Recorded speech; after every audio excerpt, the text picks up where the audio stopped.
मंत्र्यांना प्रश्न विचारायचे हो. की मुख्यमंत्र्यांना विचारायचे की महिला आयोगाला की कोणालाच विचारायचेच नाही प्रश्न बरोबर आणि आहे. बळी जाऊ द्यायचे हे आम्हाला अजूनही कळत नाहीये.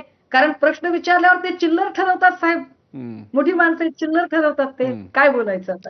सुषमाजी, तुम्ही आमच्यासोबत राहाच. आपल्यासोबत आणखी 2 पाहुणे येतात. त्यांना इंट्रोड्यूस करण्यासाठी, त्यांची ओळख करून घेण्यासाठी आपण पुन्हा एकदा जाऊयात गेस्ट सेंटरला. आपल्यासोबत असतील क्षितिजा वडतकर, ज्या कायदेतज्ञ आहेत, त्याचप्रमाणे चित्रकार आणि कवी असलेले आणि विविध विषयांवरती लिहित असलेले लेखक संजीव खांडेकर सुद्धा आपल्यासोबत असतील. पण आता मी पहिल्यांदा जातो ॲडव्होकेट क्षितिजा वडतकर यांच्याकडे. ॲडव्होकेट क्षितिजा, याच्यातला एका वेगळ्या आणि थोडासा या सगळ्या प्रकरणातल्या पुरुषांच्या बाजूने हा प्रश्न मी आपल्याला विचारतो. जनरली असं बघायला मिळतं आणि जे मीटू प्रकरणात सुद्धा बघायला मिळालं होतं आणि या प्रकरणात सुद्धा खलनायक कोण ठरतो तो पुरुष ठरतो. ही आता जी प्रकरणं सुद्धा दाखवली ती वस्तुतः यांच्यामधले संबंध कन्सेन्शुअल असतात.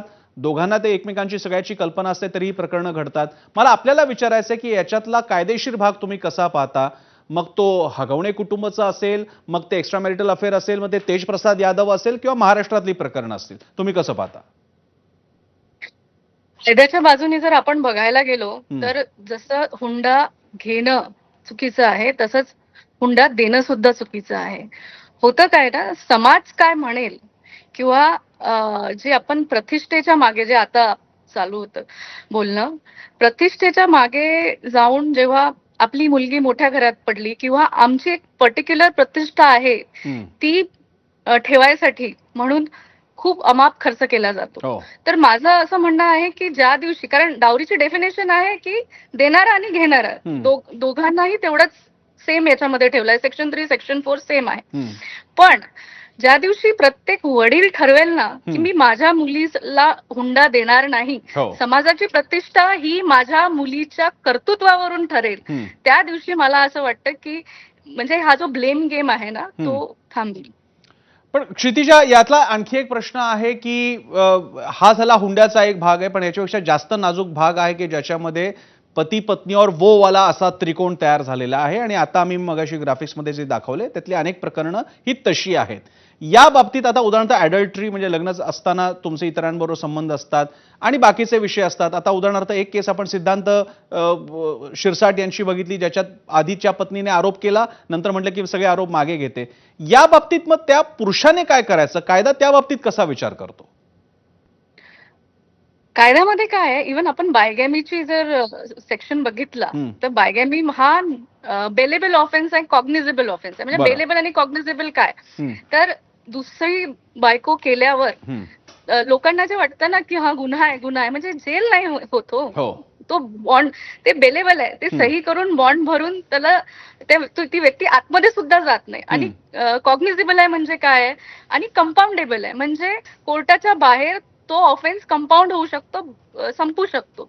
तर जो कायदा सुद्धा आहे तो असा आहे की जेणेकरून त्याचं त्यांना माहिती आहे, म्हणजे पुरुष याला माहिती आहे की याचा लिगली आपल्यावरती फार जास्त परिणाम होणार नाही. तर मला असं वाटतं की समजा बायगॅमीचं जर घ्यायचं राहिलं तर त्याला कायदा थोडा स्ट्रिक्ट करण्याची गरज आहे. पण मी ह्या विचाराची आहे की नुसतं कायदा स्ट्रिक्ट करून होत नसतो, समाजाची मानसिकता वृत्ती बदलण्याची गरज आहे. क्षितिजा, तुम्ही आपल्यासोबत राहाच. आपल्यासोबत सुषमा अंधारे सुद्धा आहेत आणि आता आपल्यासोबत आहेत संजीव खांडेकर. संजीवजी, याच्यातल्या एका सामाजिक विषयाकडे मी आपल्याला नेतो आणि तो थोडासा जास्त धाडसानं उल्लेख केला पाहिजे. आपला समाज ज्या दिशेने चाललेला आहे, ही जी प्रकरणं आहेत, अगदी शितावरनं भाताची परीक्षा असं नाही म्हटलं तरी ही अशी प्रकरणं आता बाहेर खूप दिसू लागली आहेत, मोठ्या प्रमाणात दिसू लागलेली आहेत. लग्नाच्या काही काळातच एक्स्ट्रा मॅरिटल अफेअरमध्ये मुलीचं असेल किंवा मुलाचं असेल ते बघायला मिळू लागलेलं आहे. हे ऑब्व्हियस होतं, म्हणजे हे न्यू नॉर्मल आहे का हे नॉर्मलच होतं आणि जे लोकांना कळलं नव्हतं? तुम्ही या प्रश्नाकडे कसं पाहता?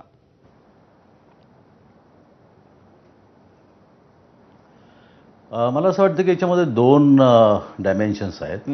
एक डायमेन्शन ते नॉर्मल होतंही आणि आता न्यू नॉर्मल एक तयार होतो. या 2 गोष्टी पण एकाच वेळी होत आहेत. नॉर्मल यासाठी होतं, जर आपण म्हणजे आता यांनी सांगितलं लिगल एक्सपर्टनी की लिगली ते कसं दिसतं, परंतु जर आपण 2018ची जी केस ज्याच्यामध्ये सेक्शन कोणतं 497 ना IPC मधला, तो काढून टाकण्याचा किंवा रद्द करण्याचा जो हे झालं चंद्रचूड साहेबांच्या कोर्टासमोर, हो. त्याच्यामध्ये देखील तुला दिसेल की ॲडल्ट्री हा संबंध भाग हा गुन्हा नाही हे कोर्टाने सांगितलं. अगदी अलीकडे दिल्ली हायकोर्टाने एका केसमध्ये सांगितलं की द्रौपदीचंच उदाहरण दिलं ते, हो. आणि त्यांनी सांगितलं द्रौपदीचं उदाहरण आपल्या समोर असताना याच्यावर